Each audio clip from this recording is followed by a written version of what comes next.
ladies and gentlemen, this is very, very important in our country. We have tremendous pressures. We have large families. We have fathers, mothers, uncles, aunts, nephews, nieces, their fathers, mothers, etc. We have pressures from them. We have pressures from members of parliament. We have pressures from all sorts of people. And we lack the courage to withstand that pressure. This is very important for us in India. And that takes me to the next attribute: moral and physical courage. I do not know which is more important, moral courage or physical courage. Were I talking to a lot of soldiers, I would lay emphasis on physical courage. But since I'm only talking to a handful of soldiers, and mostly civilians, I will lay emphasis on moral courage. What is moral courage? Moral courage is the ability to distinguish right from wrong. And having distinguished that, you must have the courage to stand up and say your piece, irrespective of what your superior thinks, irrespective of your colleagues, irrespective of your subordinates. You must have the courage to say so. A yes man is a horrible man. He must be shunned. He is a disgrace. He may rise very high. He may become a minister. He may become a field marshal.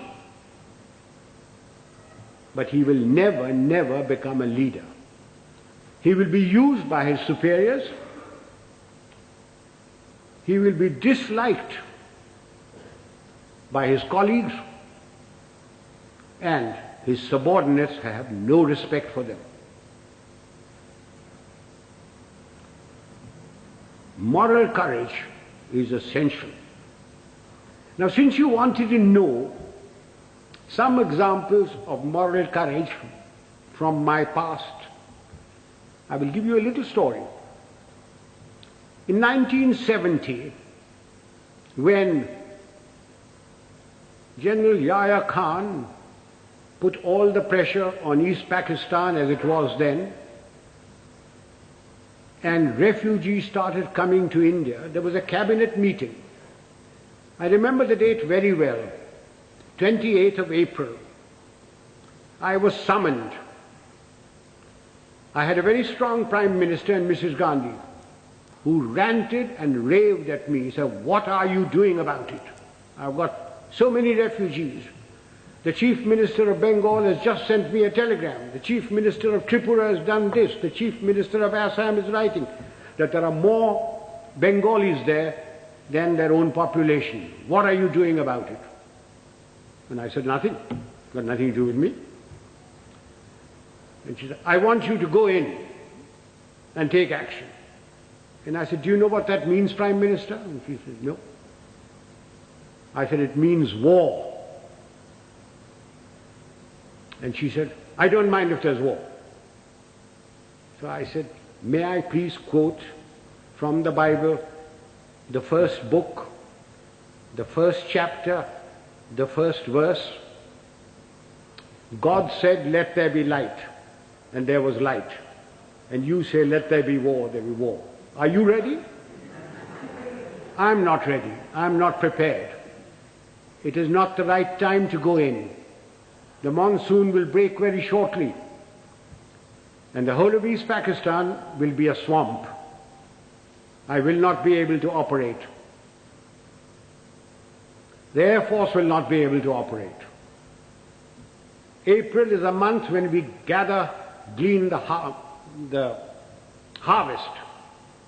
And the Agriculture Minister was Mr. Fakhruddin Ali Ahmed. And I said, "I will require every railway wagon, I will require every train, I will require all the road space to move my troops.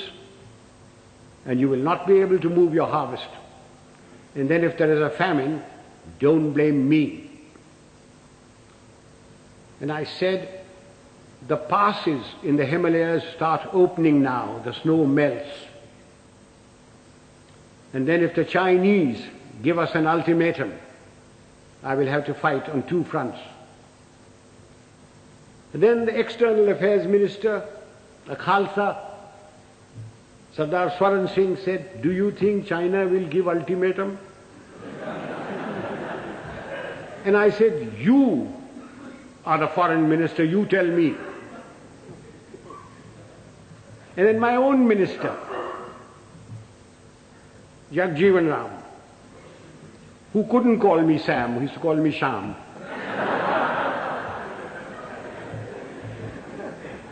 He said, Sham, maan jao na. I said, you can manne ki baat hai. I'm telling you what the facts are. And I said, if you want me to do this, Prime Minister, I guarantee you 100% defeat. Now, Prime Minister, give me your orders. And there was dead silence. And she turned round and said, the cabinet will meet at 4 o'clock. This happened at 10:30 in the morning. So, as the cabinet ministers walked out, I being the junior most man there, was the last to go, she said, Chief, will you stay behind? So I shut the door and I said, Prime Minister, before you speak, do you wish me to send in my resignation on grounds of health, mental or physical? I said, oh, sit down. He said, everything you told me correct? I said, it's my job to fight. It's my job to tell you. If your father in 1962 had me as his commander-in-chief, the country would not have been disgraced. The army would not have been beaten. But the army chief did not have moral courage of turning round and telling him he wasn't ready. So she said, all right, you know what I want? And I said, yes, I know what you want. And I must be allowed to do it my own way. And she said, all right, you know what I want. So ladies and gentlemen, there's a very thin line between becoming a field marshal and being dismissed. I just gave you an illustration of moral courage. Of course, I didn't worry very much because my wife had money. If I'd gone, she would have looked after. She would have looked after me. So much for moral courage. Now I come to physical courage. Fear is a natural phenomenon like hunger and sex.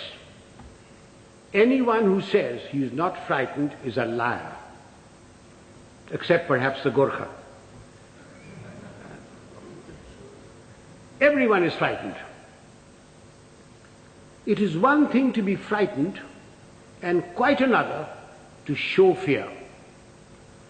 It's when your knees are knocking and your teeth are chattering and you're about to make your own geography. That's when the real leader comes out. If once you show fear in front of men that you may be commanding, it doesn't matter whether they're soldiers, they're clerks, they're labor, there are students, once you show fear, you should quit. Now again, General D'Souza said, I must give some examples from my own life. This was in Burma in 1942. I was commanding a Sikh company, big tough chaps, very fond of them. I had a man called Sohan Singh, big man, stood about 6'4". He had been promoted many times to Lance Naik, to Naik, and every time, because he was a Badmash, he was broken. We'd had lots of casualties and we had to make promotions. So we had a promotion conference with the commanding officer, and Sohan Singh's name came up and I said, no use making him, he'll be broken tomorrow. So he was passed over. The conference finished, names were published.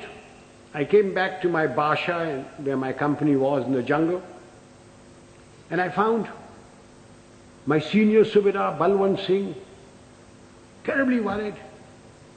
And he said, Saab, Sohan Singh ko kaid kar diya. I said, क्यों, क्या हुआ? उसने बोला कि आज आपको साहब गोली मारेगा. I said, oh, अच्छा, पेशी होगा. So a stool was put in, a table was put there, and Sohn Singh was marched up in front of me. Sohn Singh was at that time a light machine gunner, and light machine gunners carried pistols, and his pistol was taken away from him. So he was marched up in front of me. The usual charge was read out, and I said, Sohn Singh, क्या बात है? साहब गलती हो गया. So I said, तुमने बोला कि तू हमको गोली मारेगा. So I picked up the pistol, loaded it, walked up to him, handed the pistol to him. I said, तेरा दिल है मारने का, मारो. And he said, नहीं साहब गलती हो गया. So I gave him a tight slap. I said, case dismissed, जाओ भागो. I went off to the mess, had my dinner, came back, and everybody in the company was very worried. And the Subedar Sahab, Balwant Singh, said, नहीं साहब आज रात आपको गोली मारेगा. So I shouted out, Sohn Singh किधर है? Sohn Singh came along. I said, Sohn Singh, आज रात मेरा बादशाह पर तुम सेंट्री होगा, और कल सुबह 5 बजे 1 मग्गा चाह और 1 मग्गा गर्म पानी दाढ़ी बनाने के लिए. कोई शक? बेशक, भागो. And I went in there. I was woken up in the morning by Sohn Singh with a mug of tea and a mug of hot water, and he followed me like a lamb throughout the conflict. Now, ladies and gentlemen, if you think I wasn't frightened, you are mistaken. I was terrified. But if I hadn't done that, and put Sohn Singh in the clink or something like that, everybody would have said, देखा हमारा साहब डरता है.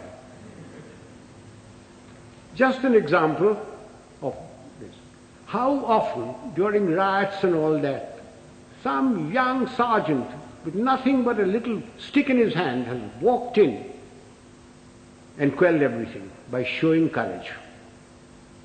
So physical courage is essential to leadership. You needn't be foolhardy like I was. I was very young. I don't know whether I do it today. But physical courage is essential.